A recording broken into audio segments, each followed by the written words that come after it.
And there we go, we're recording. How exciting. So here we are again. I'm Sarah the Nordwall, the bard with a bard school. And this is my wonderful friend, Helen, who has always been known to me as Helen Munt, but is now Helen Carr, singer-songwriter, a friend extraordinaire. And I want to just introduce you as one of the people who got married during this COVID-19 time. And it was the most incredible wedding. Obviously, my first on Zoom, and your first wedding. And my very first and last wedding, yes. Hallelujah. Let's hope.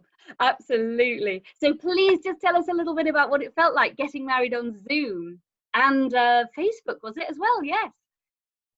That's right. I mean, we recorded it on Zoom. It was extraordinary. It's not at all how we had intended on getting married, obviously. But what's been really fun is we also didn't intend for there to be 1.4 thousand people watching our wedding ceremony. And so, you know, pros and cons. So we had an incredible amount of people viewing and just joining in. And it felt really extraordinary. And it felt like a really good opportunity to really rethink about what a marriage covenant was, and it was a wonderful opportunity to be able to do that, and I'm very much in love. Well, it was just amazing, the fact that you weren't in a church, you were in a space that was, what was it exactly, because it had little fairy lights around it. You came in from this corridor and it was like so exciting. There was this amazing feeling of this presence of joy and the Holy Spirit. It was like it was filling my room in London while you were up in Chester. But of course we had some really interesting conversations. You had interesting conversations beforehand, didn't you? Because that was at the time when Boris had said no marriages, so no legal way to get married according to the English law. And so I'm sure you had this conversation with various people, but I know you had it with me as well. It's like, wow, so if I'm getting married, in whose eyes am I getting married? Tell us a bit about that process you went through, deciding whether your marriage was something you could do without the law and how you'll fit in that later. I mean, I guess what I would say is that we are very much about honouring the law of the land. It's just so happens to be that the law of the land wasn't permitting marriages in that sense, and so we thought, well, we can still get married in the eyes of God, and then do the legal side of things as soon as that's permissible. But what was interesting to us, I think, was that for us, our whole life, me and Nathan, we're all about an audience of one, and like we love to live our lives poured out before the King of Kings, before the audience of one. Love it. So told that actually your wedding ceremony is basically, for all intents and purposes, going to be before an audience of one. Like, wow, that it was a really remarkable opportunity to be able to do that. That's really interesting. Yeah. I loved it. So your main audience is one, you do everything in the presence of the Lord and the courts of heaven, but you just happen to have 1,500, 400 people viewing it as well. But that's kind of secondary, isn't it, to the main audience? I love that idea. When I once had a friend of mine who's a great musical director, and he was saying to me, when you sing, the way to project your voice is to sing to the angels. It'll just work. It's the same kind of thing, isn't it? Know who your real audience is, and you can get everything focused in the right direction. So true. It was very joyful. It wasn't how we expected to have you get married, but it was, as they say, that or something better. So right. So today we're going to be looking at some poems, all poems you've not heard. And Helen and I over the years have had these wonderful days together called Chat et Chien, which means dog and cat, based on a French book for children, where the dog is a poet and the cat is an illustrator, and together they make a poetry book. And this was a leading light in inspiring our lives, wasn't it? This book by Eric Bachet. It's so good, because for me it meant like you were able to be more creative in the presence of someone else who was creating, and it's totally what we ended up doing, isn't it? Yeah, whole parallel creation days, where also your beautiful gift for admin would mean that I wasn't too scared of doing things like, making a MailChimp list and things like that. We invented, or was it you that invented? I think you invented the phrase gladmin instead of admin. It was a friend of mine coined it, in fact, but I have definitely taken it and run with it, and people associate it with me more than anybody else. Well, it's a wonderful phrase, and it's you've certainly helped me get the practical side of things together in a magnificent way over the years.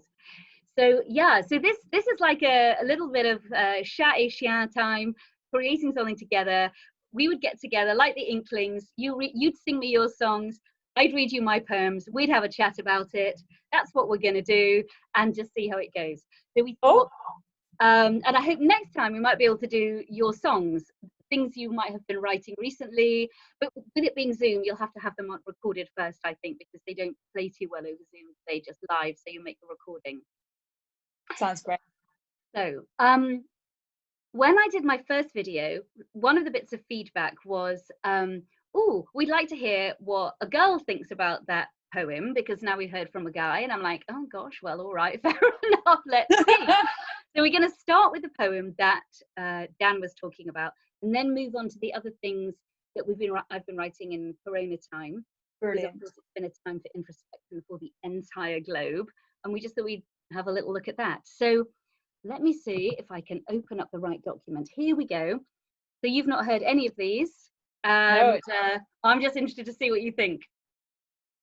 So okay, this poem was written when literally about a week or so ago. I was in the garden early in the morning doing my morning pages as per the artist's date and Julia Cameron, and it was just that early morning light where there's a kind of extra special luminosity that's granted to the world. And, you know, the leaves of these irises were absolutely translucent.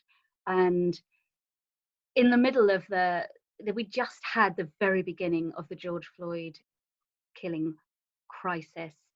And that just took center stage, and Corona time was sort of off the agenda. And suddenly this was about this. And every time we went to listen to the news, there was more pain and more pain. So I was sitting in the garden trying to stay loyal to prayer time, morning pages time. Just all of us have been trying to stay sane, haven't we, in what's been expected of us in this time. And I was so captured by the beauty of these irises that it actually started out as a poem written to my friend Charlotte, who is a painter, begging her to paint the irises, because she's just a stunning still life painter. And I was begging her to paint the irises so that I could really capture their beauty. Because I took a picture on my phone, and it was just like it captured nothing of the experience of seeing their beauty. So it started out that way, and I couldn't write a decent poem about that subject either. And in the end, I just gave up and thought, well, basically, these irises should just be headline news for a while, just to make us all sane again. And then I had the idea for the poem. So here it is. Oh, yay. The yellow irises have broken into the news cycle. Please stop the news presenter in her auto-cued perfection and arrest her thoughts with this. Morning is breaking. The yellow irises in the rectangular pool have occupied the central section of the garden. A radical newness, never seen before, has come upon the world. These tall balletic flowers, high on serenity and wearing nothing but their equanimity, have slowed down all the variegated greens from hedgerow, linden and forsythia. And here, in front of this unruly crowd of reeds, have taken a stand. An ultimate horizon for the human race has opened up before us. For all their sunward petals have been gathering up the light since dawn. And now, this solemn and yet jubilant ecstasy of yellow demands to be seen. It's possible that such a sight will never be seen again. So summon Al Jazeera and alert the news at 10. 11 yellow irises have broken into the news cycle with blithe, immutable bliss. And all the pain of rage and death must now remember this. That's good. Oh, can I tell you, there is nothing more joyful than hearing a Sarah Nordwall poem for the first time. You're too kind. I mean, no, seriously though, seriously, that is so good, Sarah. it speaks to me. I have it here in writing so I could read along with you as you were reading it, because I'm very much a visual learner as well as an audible one. But for me, the overarching thing, it just speaks about hope. Like it speaks about the stubbornness of hope. Like just what I'm gonna, in these moments, I'm still, that line there about and for all their sunward petals have been gathering up the light since dawn. It's like, even though other things might have been going on, hope has still been gathering up the light. Like hope is still doing its job. Hope is still going, what is it that I can capture in this season that I can then proclaim? And just I love the whole imagery, the idea of hold her out, anchor woman, pause yourself for a minute. Have you seen this? Like, have you seen this hope? I love it. It sort of reminds me of the conversation we've just been having about your wedding, actually, because right in the middle of COVID-19 insanity broke in your wedding. Now, what was the date of your wedding? How can I forget? But it kept moving, didn't it? Because we didn't know when you were going to get married. So it was the Friday instead of the Saturday or something. What was the date in the end? 24th of April. 24th of April.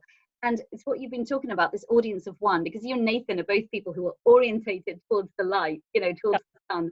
And so it was like all the light you've been gathering in kind of shone out as well. And that's why sacraments as well have this incredible capacity to break it through into the news cycle. Come on. Yeah. And just, it's like even when you go to a funeral that's, you know, celebrated with like a mass and or with a religious service that really opens you up to God's eternity. Sometimes heaven breaks into that grief, doesn't it, in a remarkable way. And it's like everybody is blessed by the fact that the doors are opening on eternity here. There's something really, really different happens. And of course, I've been to funerals where you're just celebrating someone's life, and you give thanks for that. But there's something different happens when you've got this, as you beautifully put it, this audience of one.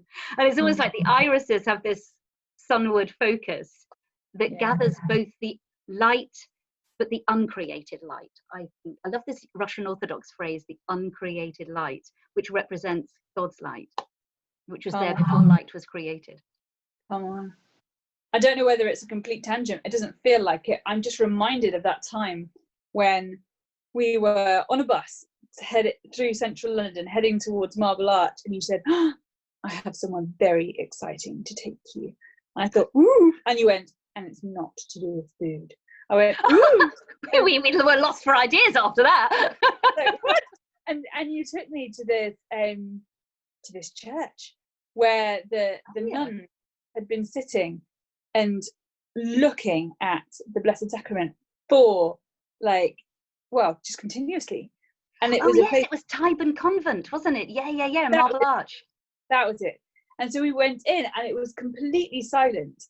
But it's almost like these nuns with these these irises, and they were giving their attention. And honestly, you walk in there and it's like it's really silent, and yet it really wasn't silent at all. It was like voluminous. There was so much like God was speaking in that moment. I just had my journal. I was like, oh my days, I need my pen. And just like, lady, you needed your pen. I did. I just scribbled a whole lot of stuff down. And you wrote a gorgeous song, didn't you? I remember one of the lines of it. What was it? The silence is not void of a story. That was one of the lines, wasn't it? That's right. The silence is not void of a story. Exactly that. And I think this to me, really, I feel like they're very much connected in their theme, because like, you know what, like everything else has got to remember hope. It's got to remember Jesus. It's got to remember there is still another narrative going on that just stays in the airwaves, and it gets its space. Lovely. I'm reminded of Clarissa Pinkola Estes, as she calls herself, with her River Beneath the River, and the river beneath the river. I don't I think she's referring to that as a kind of Jungian psychological term, that there's always something going on beneath. But I love what you say about there's always this narrative of hope going on, and we have to somehow, as best we can, tune into it so that it can steady our ship in order to navigate all these other hugely serious and important currents, undercurrents, riptides, winds, seas, etc., so that we can stay orientated in love and not get torn aside or torn asunder from the main story. Completely. Wow. I love what you say about those nuns being like those irises. That is such a great image. Because what's so interesting, of course, is that convent was built on a place where, there'd been death and there'd been this terrible clash between different types of Christian, and the church you go to, I don't know which is now, Helen. You used to go to a Baptist church. You still go to a Baptist church in Chester? Well, I've been on lockdown since I've been in Chester. Oh, right. So, okay. But been involved in a vineyard church up here, and just more so than that, been involved in a local community who are pressing into 24/7 prayer and worship.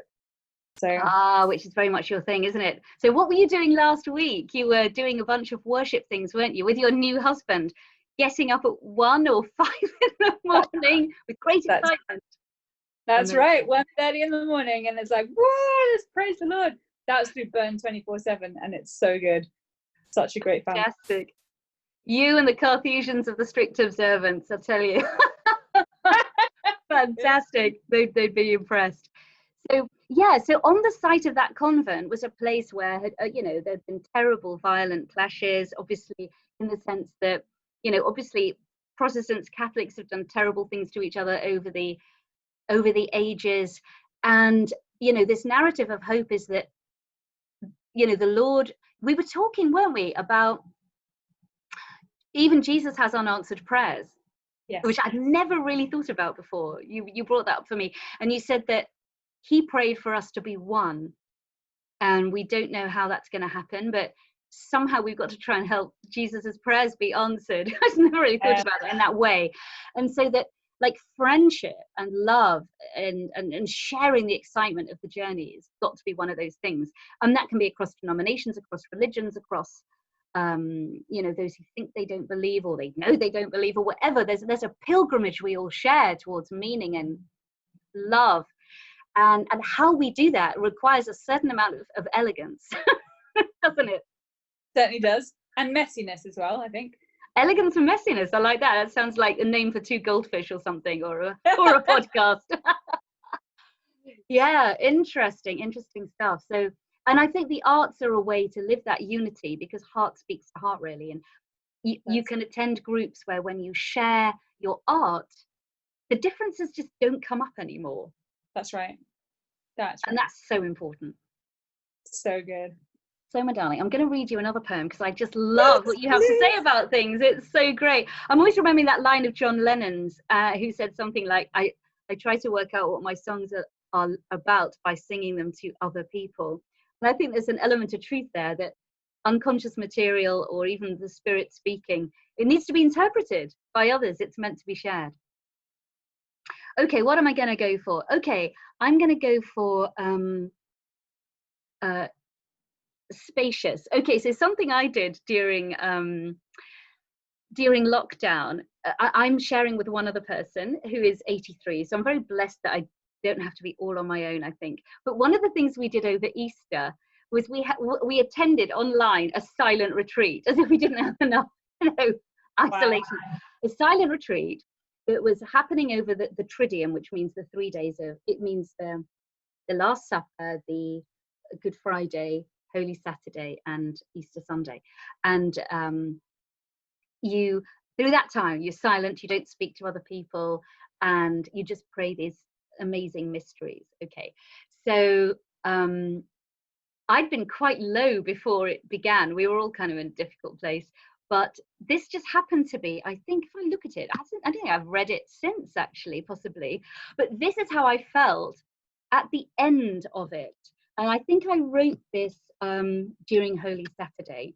Holy Saturday is, of course, an interesting day, because, again, it's about death. If we think about it, it's There's a line that Nietzsche nicked from the fathers of the church, which is, God is dead and we have killed him. Isn't that a terrifying line? And he was taking that in a different meaning, but in the early liturgies of the church, this is what they used to reflect on Holy Saturday, that God, the person of God, second person of Trinity, had died, and God is a corpse. That is something that they say. Wow. Anyway, so this was written on Holy Saturday, and it's actually quite simple, but I'm always interested to see what you can say. Spacious.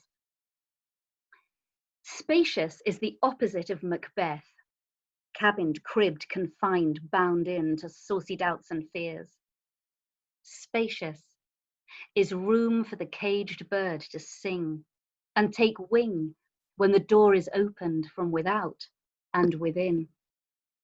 Spacious is how one's timetable feels when kindness is the gate to lean on between one neighbourly activity and another. Spacious is the world that has been redeemed by the outstretched arms of the lover of everything. Spacious is the energy of the green leaves opening in an ecstasy of readiness for the sun. Spacious is the heart you have given me today, that your infinite kingdom come. I love that. I mean, I'm very biased about anything that mentions the word spacious. Okay, tell me. One of my favorite verses in the Bible is found in Psalm 18, where it talks about this. I mean, the psalm in summary, I'm going to paraphrase it poorly, but the psalm in summary is written by David, and he goes, I'm entangled in death, this is not good, help, and God, it's not okay that you're being picked on. And he goes, poof, comes down, picks him up, brings him up into this spacious place. Oh, nice. Yeah, you're right. Yeah, so good. And it's in that spacious place that he's got his arms and hands trained, ready for battle when he goes back down again, and is able, grace and help of God, to defeat his enemies. So anything that mentions the word spacious grabs my attention immediately. But I love that there was one, like, I love that line in there. Spacious is how one's timetable feels when kindness is the gate to lean on between one neighbourly activity and another. It makes me realise that before lockdown, my timetable was rammed, like complete shocker. And I don't know about you, Sarah, but I have a tendency to think that I'm capable of doing far much more in the space of 24 hours than I actually am able to do. And like, I'm just put back-to-back activities, and you're running from one thing to the next without an opportunity to pause, breathe, like just allow yourself to marinate in what has happened and to consider what's about to happen. And so I think for me, like the whole season of lockdown has been an opportunity for us to sit and allow the spacious, and actually, to be honest, spacious places are really uncomfortable. Like that's interesting. Yeah. Because we feel very small in a spacious place. Isn't that true? Yeah. We do. Let me rephrase that. I think spacious places begin to feel very at the beginning, a spacious place feels uncomfortable, and then we realize that we have freedom in that space. Like, and so I'm just I love it.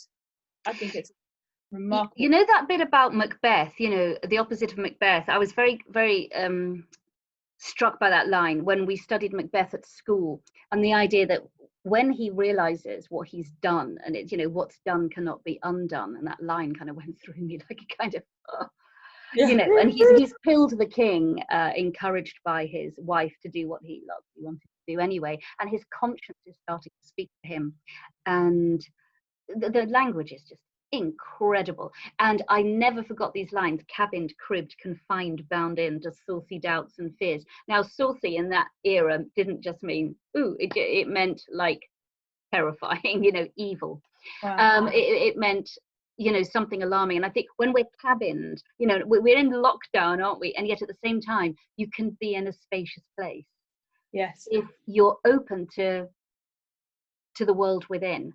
But the world within can be terrifying if the light of grace is not unraveling all the ways we torment ourselves with negative self-talk, the the inner critic, which is inspired by the other critic, you know what I mean, in this world and the next, and all those ways in which we do ourselves down or whatever.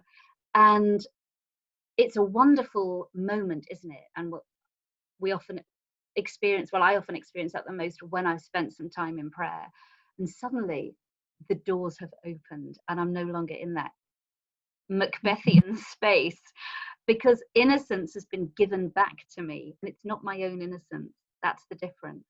It's not just somebody saying, you're okay. The truth is, I'm not okay. No one's okay. I think there was a priest that once said, there was a book that was written called I'm Okay, You're Okay. And the priest said, I thought it was really clever. He said, the truth is, I'm not okay and you're not okay, but because of Jesus, that's okay. And I thought, that's the point. Let's not all pretend we're fine. We're not fine. We're all mad. We're all bonkers. We're all crazy, messed up kids. And that's okay, because we can help each other along. And it's getting to that spacious place is a wonderful thing. I think that's the line that struck me the most when I'd written it. Absolutely, it is. I mean, it takes a bold and courageous person to venture into that spacious place inside, because actually it begins that our insides, if we haven't given time to venture there, they're not spacious to begin with. They're quite crowded. They're crowded with a lot of junk and a lot of, so it takes courage to go there and go, right, we're having a spring clean and we're gonna get rid of all these things. This is gonna become a spacious place. Like, we don't have to do it in our own strength. We get to do it with God's help, which is amazing. But it takes courage to go into any spacious place, whether it's a broader diary and the broader scope of your life being more spacious, or whether it's your internal processing. I think it takes courage to go into either of those places. I hadn't really thought about that, actually. And when I think about it, it's like when you go into a desert. It's vast, but suddenly you're aware of the numinous, the transcendent. I remember one of the most amazing moments of my life was being left alone in the Judean desert. There was kind of this 8-wheel truck, took us into the desert, dropped us off one at a time, and just drove off. They literally alone in a rocky landscape with nothing but a horizon. Wow. And we didn't know how long they were going to leave us for. As far as I remember, I was like, when are they coming back? And actually, I'm just remembering that moment now, because it was absolutely wonderful. I thought it was going to be really scared. And there's all sorts of times in one's life where you think this is going to be terrible, and then it's absolutely the opposite. And so, you and I, we like rammed timetables and we like chatting, but being in this kind of wilderness is like so glorious, and so glorious that it is the strongest experience I've ever had in my whole life of just absolutely knowing the presence of God. Not only just that, I can't quite put it into words, except to say that there was only God, only. It was like everything else was just backdrop. Wow. And I felt so in my heart. I had this really kind of primitive experience in the sense that I found these rocks, I put them in a little pile. I just couldn't do anything else. And all I had was a bottle of water and some cappuccino beans. And I thought, right, that's it. The cappuccino beans are like covered in chocolate. They're really nice. Someone had just given them to me. So I put them on the altar. I poured my water out on top, and I was just like singing some little hymns to God or something. I don't know what I was singing. I was being a bit loony, but there was no one to see. I had the audience one, That's amazing. It just felt so amazing to just think, okay, I'm just gonna do what the heart wants to do, the worship of the heart. It's like, what else can you do? God needs to be praised here, ladies and gentlemen. And it was fantastic. And so I was a bit disappointed when I saw the little truck coming back. I think some Bedouin children rode by on a little funny kind of a horse at one point. It was pretty cool. But yeah, so that's my memory of Spacious. And wow, it's gorgeous. And when too much of our culture is made to the size of us, or even worse, is like virtual avatars, you can lose the numinous really quickly. You can lose the sublime. May we never numinous. Oh. I missed what you said, darling. So may we never lose the numinous. Yeah, absolutely. Making that space, and that's where art comes in, isn't it? because it's generally made by people, hopefully, who've taken out the time intentionally to tune into what's really happening, I guess. I think one of the things that really struck me when you were talking about the story of the Judean desert, as you do, is that you said that you thought you'd be terrified, but actually it was one of the most glorious moments of life.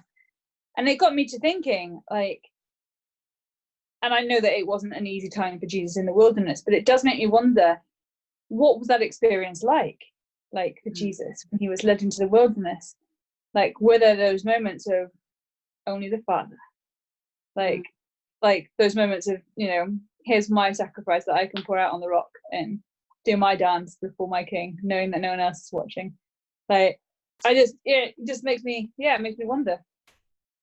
Yeah, that's not interesting, because if you think of St. Teresa of Avila, when the way she talks about the spiritual life, as she talks about our heart as a castle made of diamond, the soul is a castle made of diamond, and you make the journey in. When you make that journey in, it starts off as something like, oh, fantastic, I've got to go here, and then but then there's these outer courts where there's beasts and stuff, and then you go in and there's the first chamber, and then you go on and on and on. So I think, yes, sometimes we think that Jesus is just going to have been tormented in the desert and it's all about meeting the devil, but that happened right at the end, it seems, doesn't it?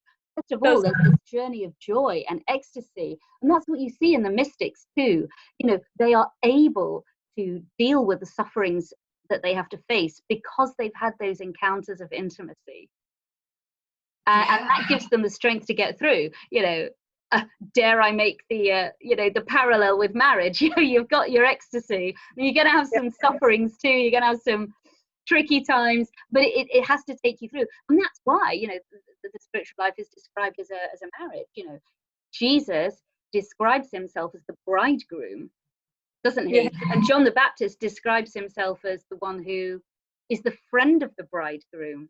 You know, that is his chosen language for describing who he is, amongst many other amazing things. But so it just strikes me is that things that are quite scary to step into, they're going to be incredible, but that's to give you the strength to see it through to the end. Completely. And they're not just scary to step into intentionally, but they're scary to be dropped into. Like right now, nobody in the UK decided, oh, I know, I'll just choose to lock myself down for a couple of months. Like, nobody made that intentional decision. But if we choose to enter into it as an adventure, I think there's so much to be had. Like, there's so much joy to be had in any season. We can choose that, can't we?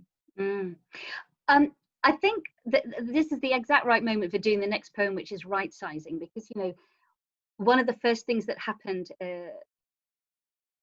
to one of my friends was that her parents got COVID-19, and she flew home to the Philippines, and one of them died before she arrived and the other was hanging on for life. So we've got always this drama of ultimate happenings, you know, mortality. We've had to face our mortality, we've had to lose people, and then we've had to remind ourselves, well, we're going to lose everybody soon enough, but somehow we're facing it all together now.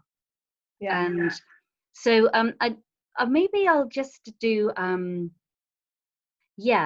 this poem is called I Remember COVID-19, and I wrote it pretty much at the beginning of the time, and then one called Rightsizing. So I'll do this one first, actually. Oh no, I was going to do Rightsizing. Let's do Rightsizing.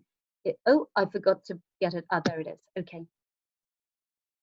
So I wrote this one, Helen, while I was watching Palm Sunday Mass. So Palm Sunday, I don't know if you have the same thing in your church, but Palm Sunday is the Sunday before Easter Sunday, and it's the beginning of Holy Week, and it's when we remember that Jesus went into Jerusalem celebrated as a king, and he's sitting on is it a donkey or a foal? I've kind of forgotten. But anyway, he's celebrated by everybody as a king, and then of course very soon it goes the other way. So I was watching Palm Sunday Mass on the laptop, and it was the beginning of everything feeling incredibly surreal. We'd made these kind of, you know, palms out of things in the garden, like bits of hedgerow and stuff. And I was just sitting there thinking, this is so crazy. But I wrote this poem called Rightsizing. Wow. Life is changing size, and we have new rulers with which to measure the dimensions of the age. Priests are broadcasters now, proclaiming the word of God to all the earth. And the faithful are hermits, alone in their homes and meditating on death and the value of the lives they've been given. Nurses and doctors are the heroes and heroines. Those who collect the rubbish are hailed from the highest balconies, and those stacking shelves are protagonists of the survival of civilization. Celebrities are only noticed when they're sick and in need of prayer, and politicians have become servants devoted to saving lives as they struggle with the sicknesses we share. Those dying alone are accompanied by the loving graces of the church so freely given, a deluge of invisible love at the gates of eternity. And human tragedy breaks the hearts of every person. The world has just turned upside down, the right way up at last. Wow. Wow. That's incredible. It's incredible because it does, like, it, I do feel like everyone feels like this is the way it should be. Like, not the death and the destruction that is happening because of this virus, but the slower pace of life and the community that's building between neighbours, and the, you know, the recognition that actually we're all, you know, part of the same family. We're all working together towards a, you know, a bigger picture. And actually those who are leaders should be servants. You know, we serve the servant king. And so actually the politicians, yeah, they should be serving, and they are indeed serving. Yeah, they're working really hard. Really, really hard. Yeah. And to think actually to reframe this crisis not as a everything's gone a mess and been turned upside down. It's been actually, you know, it's been turned the right way up. And things were a bit upside down before. Yeah, and when you shake something upside down, it makes a bit of a mess. And we're seeing a lot of that happening in all kinds of different ways. However we want to interpret it politically, we just have to keep praying that whatever gets shaken to the bottom or shaken to the top needs that needs to have happened. Because I certainly notice, if you look at, we're looking back over history, you know, very often we can try to do something and something totally different happens instead. So that I get worried at first when I think things are happening that are being done by people who have the wrong intention, maybe, but God can still use that to bring about something. What does it say in the Bible somewhere? For what they intended for evil, God has brought out good. What the devil intended for evil, God has used for good.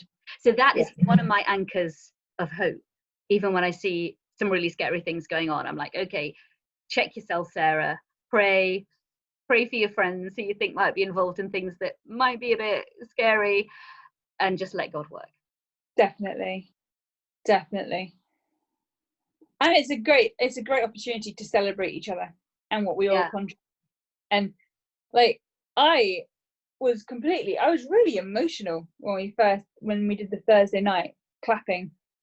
To be out on the street with all of our neighbours and clapping. It was just really extraordinary, because we were like, actually no, we're celebrating the good. We're celebrating something really positive here. And it's brilliant. It's a remarkable kind of revival, isn't it? Tell me what I love this line, and I'd love for you to unpack it a bit.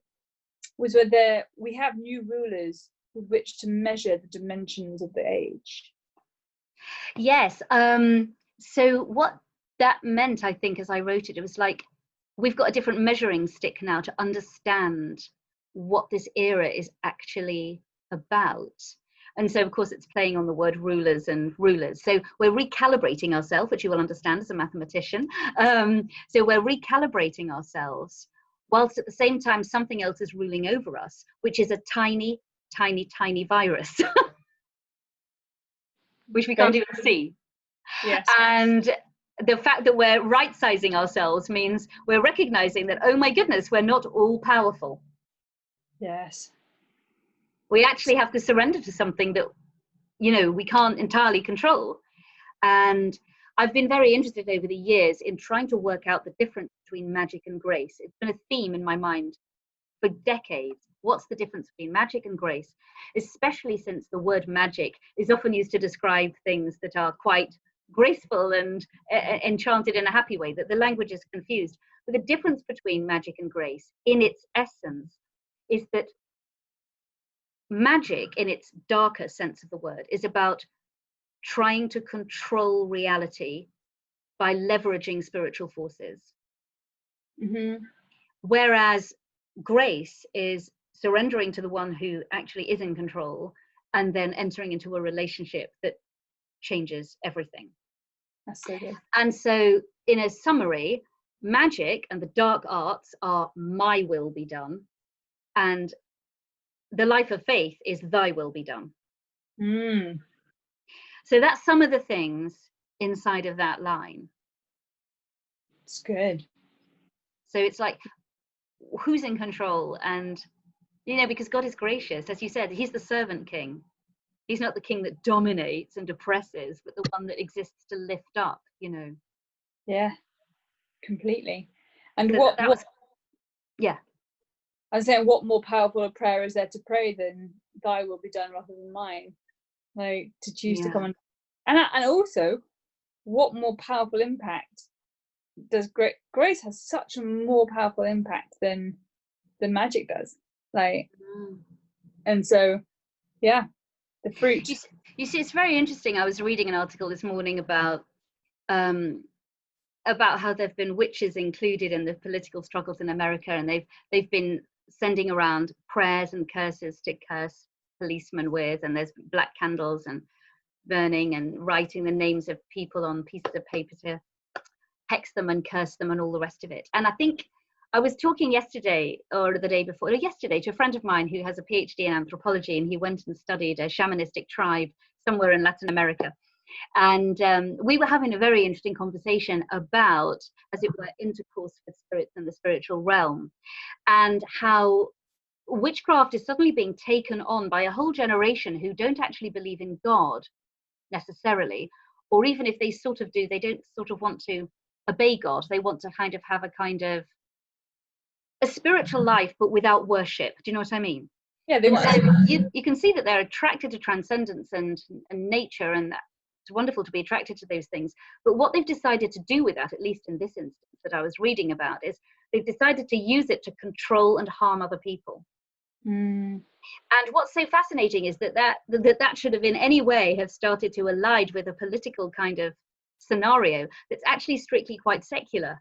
And so there's a really odd clash going on there, isn't there, between a secular politics that treats supposedly anything religious as a kind of superstition or something you should just let people get on with because of relativism, let them be free to do what they want up to a point, and then at the same time embracing this controlling version of the spiritual realm, which is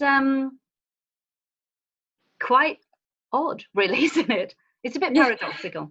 Maybe something we don't want to reflect on for too long, except the most positive framing I can give it is that if people have a thirst for God, it's obviously not being met. And therefore, we need to be able to present that as a wonderful thing. But, there is a tension with all of us. We'd all rather our will to be done, perhaps, than God's will, until we really, really, really learn to trust that God is good all the time. I mean, maybe you've just unpacked a strategy there for witchcraft, and that is grace. Like, let grace be the meat that is so much better than the bone of magic. Maybe you've just kind of like nice image presented intercessors with a really kind of insightful methodology, asking for God's grace. I love it. Well, I love the way you went and ministered to a witch fest, didn't you? A few times, Helen, with love and prayer. I just love that story of what you did there. People, I love them. Yeah.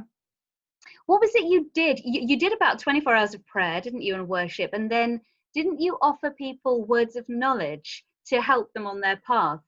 Tell us a bit about that, actually. That's exactly what you did. That's exactly what we did. Yeah, we basically wanted to love them. We wanted love to be our aim. And so we went and listened to God. We wanted to give people an encounter with the Father, and it was really good fun. So it was one of the biggest gatherings of witches in the world, wasn't it? It was in Croydon or something sort of somewhat unexpected like that. You know, you wouldn't normally think it was Bastion of the Black Arts, really. But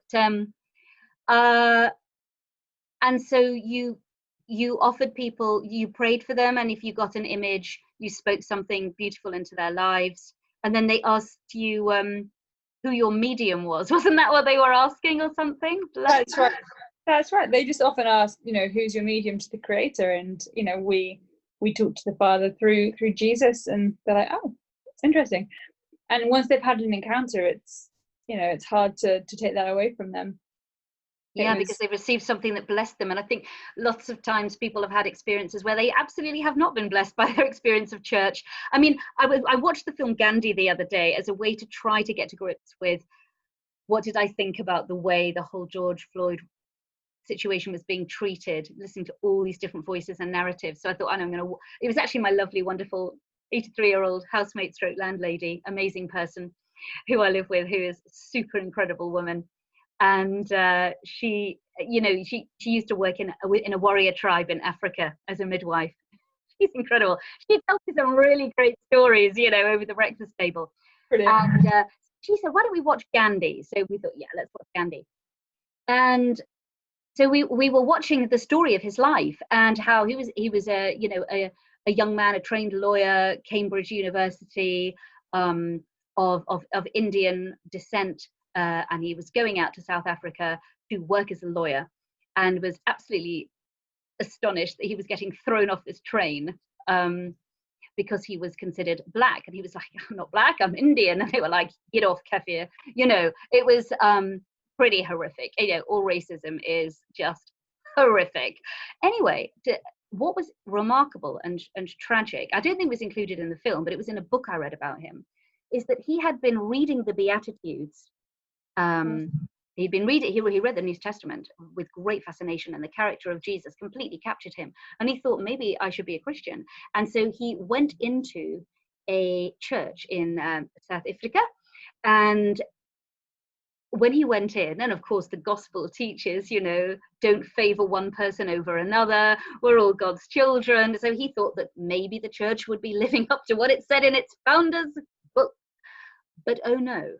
Unfortunately, because of this terrible stronghold, and it's like a demonic stronghold of racism, isn't it, that exists in so many cultures across the globe for all time, probably, so far, he was told to go and sit in another part of the church. That's awful. Yeah. And he was like, okay, this is not the religion for me.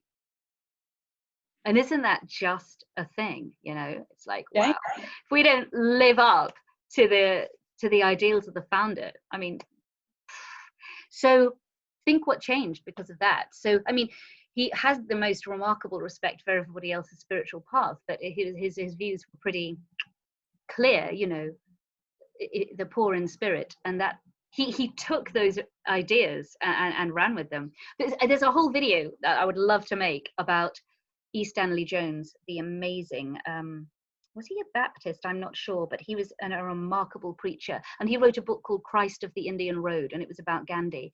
And I believe that it's that preacher who was super impressed with Gandhi, who also went to speak to Martin Luther King and gave Martin Luther King his ideas about nonviolence. I mean, there's a really interesting connection there, and I need to research it more before I do something on it.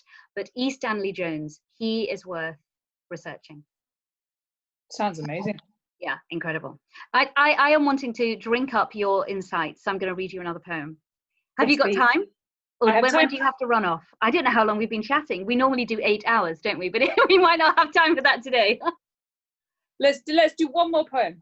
Let's do one more poem, my darling. Okay, so I'm going to do Time Begins Again, because I guess that because of all this stuff that's going on, we might forget perhaps some of the beautiful things that we've learned in this time, facing mortality, facing grief, facing limitation, surrendering. So this is the first poem I wrote in Corona time. And thank you so much, Helen, for just being How amazing you are. Right, okay, so I wrote a little intro to this poem, because let me give you a little bit of an, an intro. I don't know if you know what happened in 1381, but do you remember when I dragged you around the British Museum? Oh, Helen, what you have to put up with trying to introduce you to world history. My father brought me up with the Times Atlas of World History and a globe, and my mother brought me up with you know, Uncle Tom's Cabin and Debrett's, you know, and the Water Babies. And so I'm passionate about history, as you know. But anyway, in the 12th century, there was a wonderful culture. Think of Gothic church. You walk into those spaces in the cathedrals, your mind is lifted up to look at transcendence and glory. Well, after that, they had a pandemic. They had a plague. And plagues, like is happening now, brings enormous amounts of turmoil and social transformation. Which we're seeing happening now. You know, patterns repeat themselves. There's an interesting podcast I was halfway through watching that I might post below if people want to have a look. And in 1381, there was the peasants' revolt in England. So there was a huge amount of insurrection. The king was really worried about how it was going to, you know, pan out. And I think that the English king, I'm guessing it was Richard II, consecrated England to the Mother of Jesus. And just said, you know, and we need peace. We need to return to the Lord. And so England was dedicated as the gift of the Mother of Jesus, set aside for her to, you know, pray for. Okay, obviously that's quite a Catholic idea, I guess. Helen's listening patiently. Oh, sure. At any rate, just speaking about patterns repeating themselves, didn't someone once say, there was a lovely person once said, don't worry about loving Mary too much because you can't love her more than Jesus did. So if that encourages you. So anyway, so basically England was dedicated to Mary, and England became an incredibly important site for pilgrimage in the world. You know, there were 3 huge sites for pilgrimage where people would go to meet with God, and that was, you know, they would pilgrim to Rome, they would go to Santiago de Compostela, and they would go to Norfolk. They would go to Walsingham, where there was the shrine to Our Lady. Anyway, we can talk about that another time. But what am I talking about? Yes, the fact that the bishops of England and Wales, not knowing that there was a pandemic coming, made a 3-year preparation to rededicate England to Our Lady as an attempt to kind of restore some equilibrium to our nation. And that dedication happened in lockdown.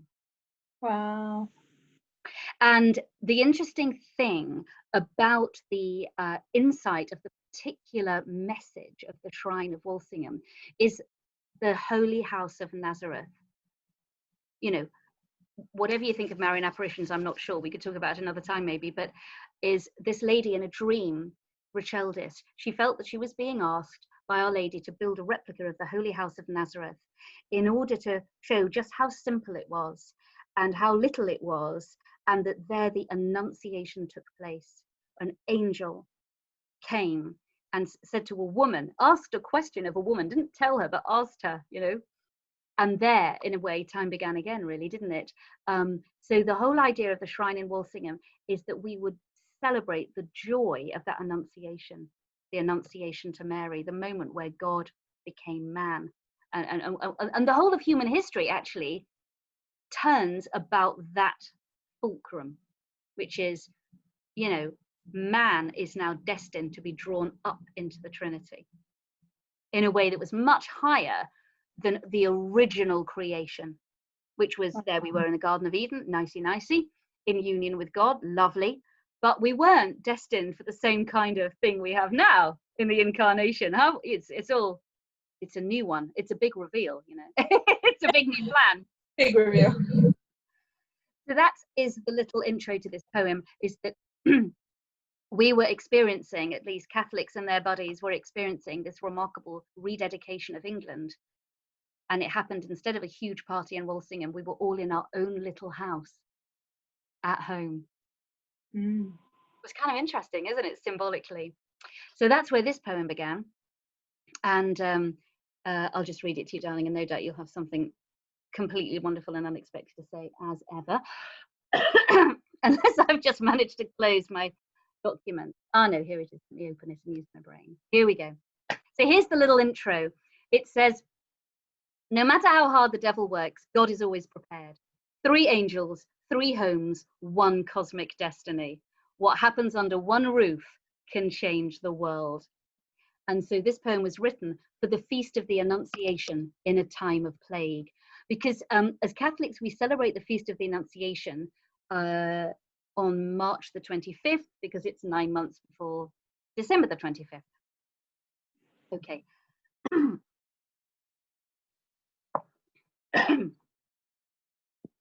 In the book I'm listening to, Narnia is coming to an end. The stars are falling in showers of light, and Aslan is preparing them for a new beginning. In the world I'm living in, the empty trains go by at the end of the line, but the birds are singing. The frosted grass gives way to a burst of diamonds as the spring sun rises. I have left aside with weariness all the things I cannot feel. I have placed my hands in the wet grass and relished with a gasp the cold awakening.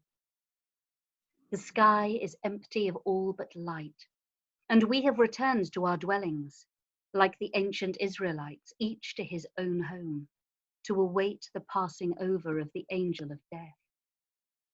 I do not fear him. Our leaders speak of science. Our leaders speak of science. I will heed them.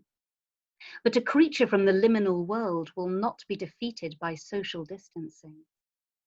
An invisible God has stamped his foot and the world has turned to look. Lady Macbeth can go mad with the hand sanitizer, but there'll always be something on her mind she cannot heal alone. Part 2.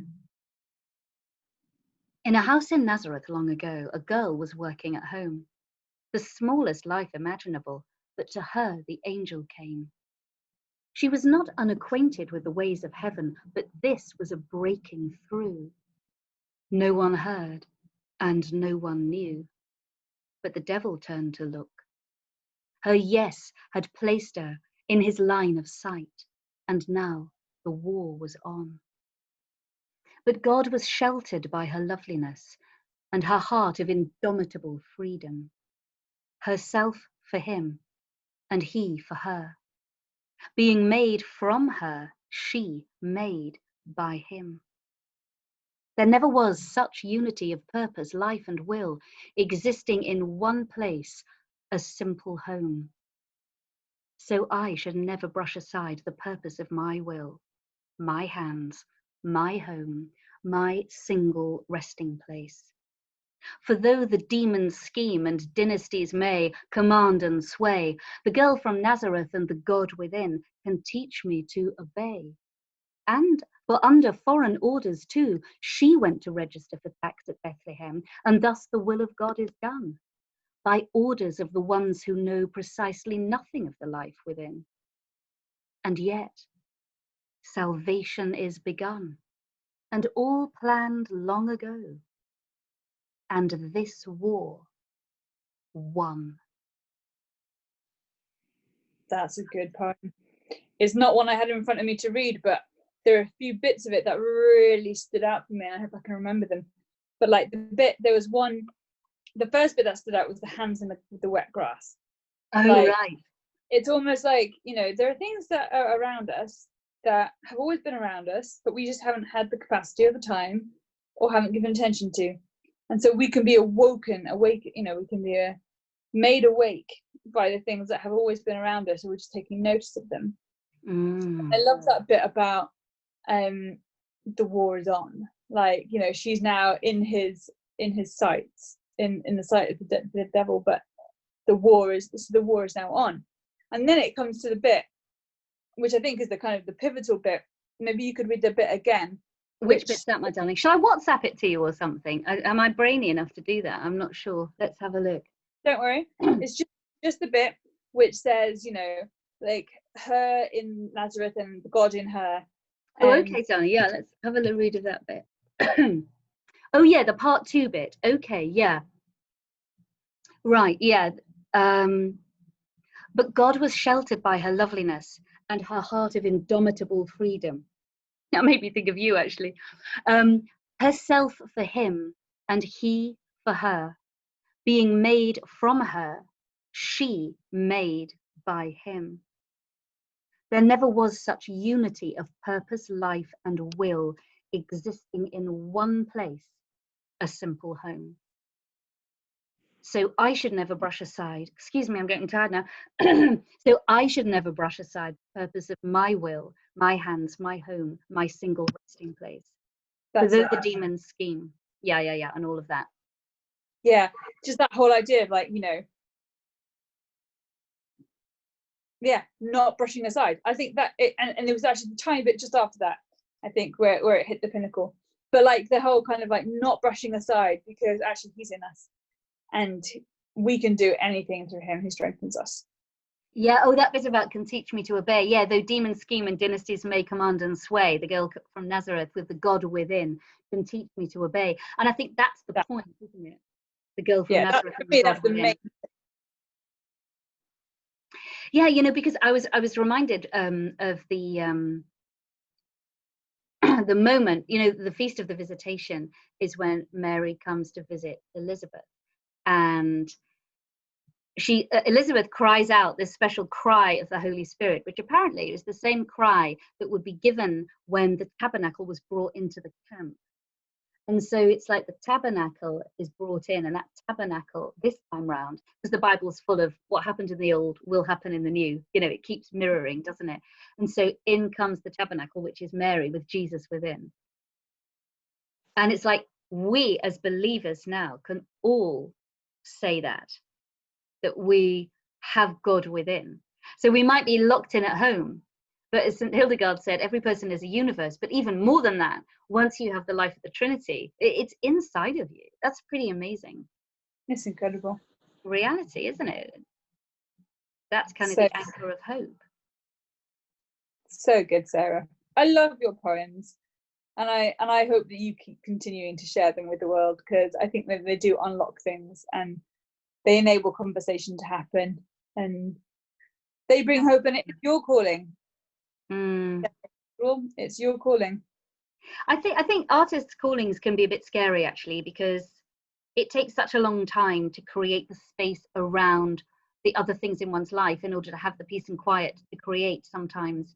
Yeah. It's not really the easiest thing to do, to charge money for art. So it's just really encouraging to hear feedback and to share, because without that you can sort of think, what on earth am I doing? But I guess all art is to help us calibrate who we are and where we are, and that ultimately is important, even though it might not provide a fantastic income. You know, we can live the life of faith. Amen. So next time, my love, I'd love to do a session listening to some of your songs. Would you be up for that sometime in the future? I know you're having a lovely season of rest at the moment, which is fantastic. So I leave that to your say-so. Just say, I'm ready. I've got some songs I want to share with you. I've got a handful of songs to bring you, as the song used to say. Thank you, my lovely friend. I think you're fabulous. Well, bless you. You've been such a companion of help over the years. And so on we go. Thank you so much for sparing a whole 2 hours of chatting beforehand and now. And blessings to you and to Nathan. And I look forward to the day when I can come to Chester and see you both. Lots of love. And see you soon. Thank you, Helen Carr. Thank you. And just to say, Helen, if they want to see your website, where can they see your website, my lovely?